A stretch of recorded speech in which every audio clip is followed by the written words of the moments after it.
How to get crispy shredded in 9 weeks. Don't worry, I'm going to make sure this video is less than 9 minutes. Just spit the straight facts, give you the information of what we did, and then you can take that away and apply that to yourself. If you're sat in and around this space that he is here, probably 15, 14, maybe even just 13% body fat. We pulled off 7 kg off the frame during the course of 9 weeks to bring him into the point he is now. Very, very dry, very, very lean.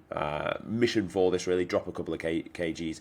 To perform better at a high rocks event. So this was a quick in and out result in 9 weeks, which is all it really needs to take if you do it properly. If you're new to the channel, by the way, welcome. My name is Tom Sergey. I run the Gorilla Platoon, which is an online physique transformation program like this, where we get results like this each and every week now, which is kind of nice, kind of cool. So if you want to join the movement, then watch this video. If you get value from it, then subscribe to the channel and we'll take it from there. So how do you get crispy within 9 weeks? First thing you want to do is set up your start position.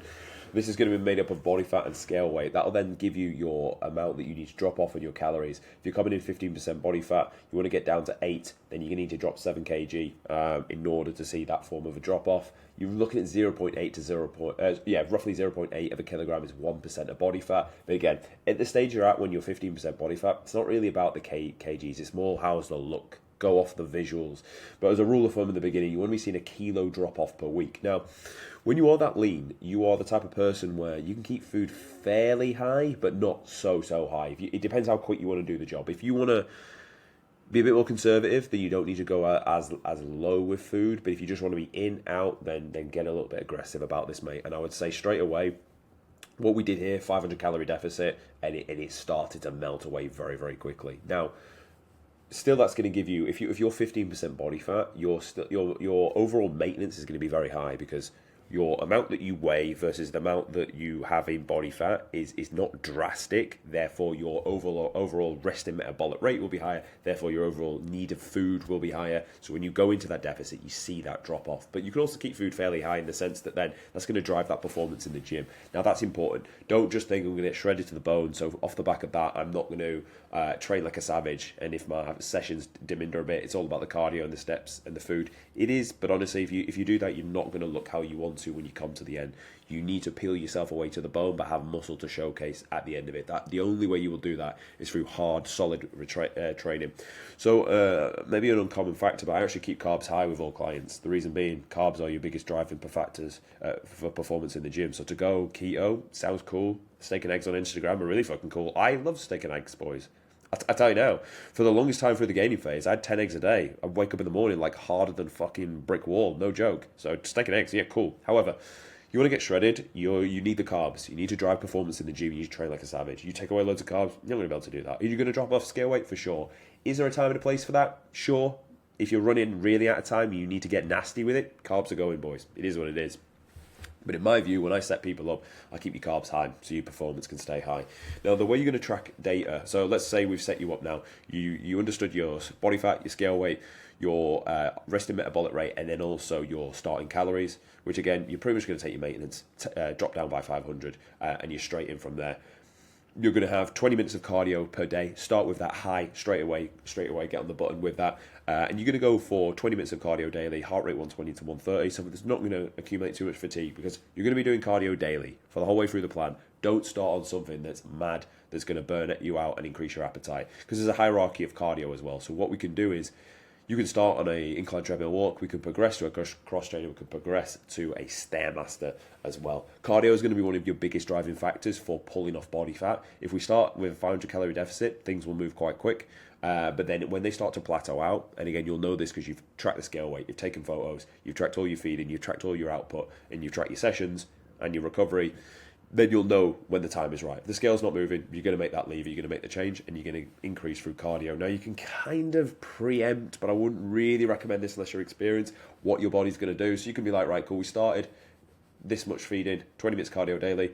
Week 1, drop off, rinse, repeat. Week 2, drop off, rinse, repeat. Week 3, I don't think this is going to last that long, and we're going to see adaptation and response. Assessing week 3 and before we go into it, 30 minutes cardio daily. Oh, cool, we're still working, we're still dropping, rinse, 40 minutes daily. Until you're all the way up. He was running with like 60 minutes daily by the time we got towards the end. And this was honestly the approach we take, boys. So some of you will like the idea of this. We're going to keep food high, we're going to drive output high. Because at the end of the day, like he's an athlete, but most of you are athletes.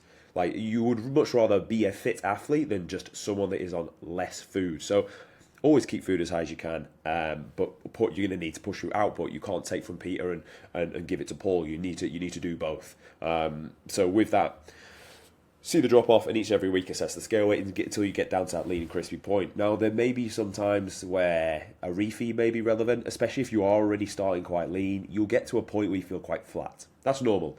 You will feel skinny, and it's not that you're skinny, you're just flat. Flat means, I haven't got a plastic water bottle in here, but because I drink out of metal now, but imagine this is hard, right? This is hard as fuck. This is what it'd be like when muscles are filled full with glycogen.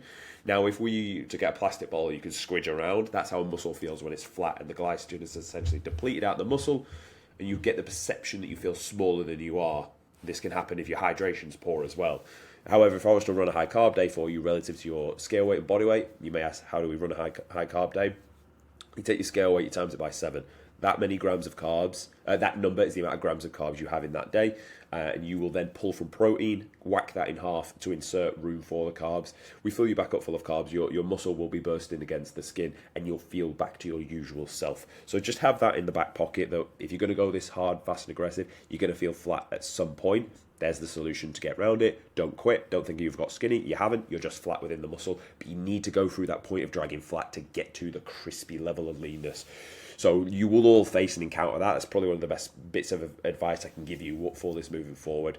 And you'll notice when you've run a high day and you do the training, have pink salt, roughly about 6 grams of that throughout the day. 3 to 4 litres of water. Depends on the size. If you're a much bigger guy, you're going to need about 5. If you live in a warm country, you're going to need about 5. And when you do that session, you'll see you'll be quite veiny as well as the grainy style look. And that's how you can get yourself peeled pretty darn quickly. If you're not 15% body fat, then you're obviously going to be in a longer fat loss phase. But the metrics are still the same. It just goes on for longer. And you don't want it to be as aggressive. Still a kg drop off per week. Nice. But it doesn't need to be that aggressive. Anything above 12 weeks, you're in a more prolonged state of fat loss. And in which case, I would actually start with food even higher, just because you've got the time and the response to see the drop off. Whereas if you're coming in 15%, need to be sharp for a holiday. 9, it's hard, it's fast, it's aggressive, and you're getting nasty, you're getting after it. But at the end of the day, you want to look good or not. So you need that's what needs to be done, boys.